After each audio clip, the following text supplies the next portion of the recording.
C'est Hamid Seilani, cofondateur de Champiloup, diplômé en génie agronomie. Bonjour, moi c'est Maxime Boniface, associé de Champiloup aussi avec Hamid et je suis diplômé école de commerce. En 2018, j'ai intégré à l'association GERM en tant que bénévole et plus tard, j'ai repris l'activité de l'association pour faire professionnalisation de cette activité. Et plus tard, en 2020, j'ai rencontré Maxime et on a décidé de s'associer et créer Champiloup.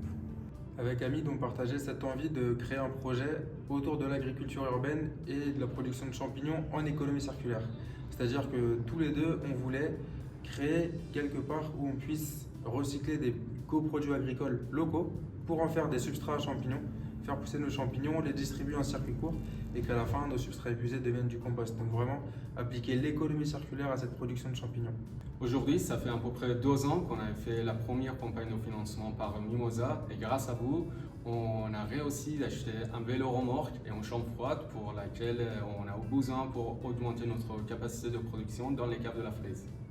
Malgré ça, on avait besoin d'encore plus d'espace. Pour atteindre nos objectifs de relocalisation de la production des substrats à champignons, on avait besoin d'aménager une seconde champignonnière plus grande et plus modulable en fait à notre souhait. Et c'est pour ça qu'on a été lauréat de l'appel à projet Quartier Fertile de l'ANRU, une agence nationale de rénovation urbaine, en partenariat avec les villes de Saint-Martin-d'Air et de Grenoble-Alpes Métropole. Ici, on se trouve donc dans le quartier Relodi à Saint-Martin-d'Air, dans un ancien parking désaffecté de 1000 m² qu'on a pu réaménager après 1 an et demi d'études et 6 mois de travaux en champignonnière.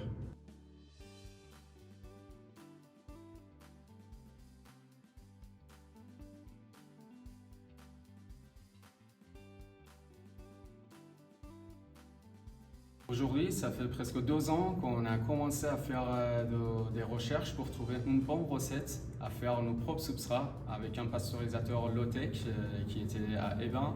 Et du coup, après toutes ces expérimentations, on a trouvé la meilleure recette pour faire nos propres substrats, à faire pousser des champignons, pleurotes, ici à Saint-Martin-d'Air, dans nos propres pasteurisateurs. Aujourd'hui, comme vous pouvez le voir, on a déjà lancé la production sur des substrats qu'on achète à notre fournisseur. Notre projet ici, c'est de relocaliser la production de ces substrats en recyclant des biodéchets locaux. Mais pour ceci, il faut activer la pièce maîtresse, le pasteurisateur professionnel. Et vu qu'on est en agriculture urbaine, c'était un chantier très compliqué et il y a beaucoup d'obstacles qu'on a dû surmonter, y compris des obstacles qu'on a rencontrés pendant le chantier. Et l'un de ceux-ci, c'est l'acoustique pour qu'on s'intègre parfaitement au quartier en faisant le moins de bruit possible. Et cet obstacle présente un dernier surcoût assez important, disons. Et c'est pour ça qu'aujourd'hui, on a besoin de votre aide pour nous aider, après tous ces efforts, à aller jusqu'au bout du projet pour pouvoir le plus rapidement possible atteindre nos objectifs de relocalisation des substrats.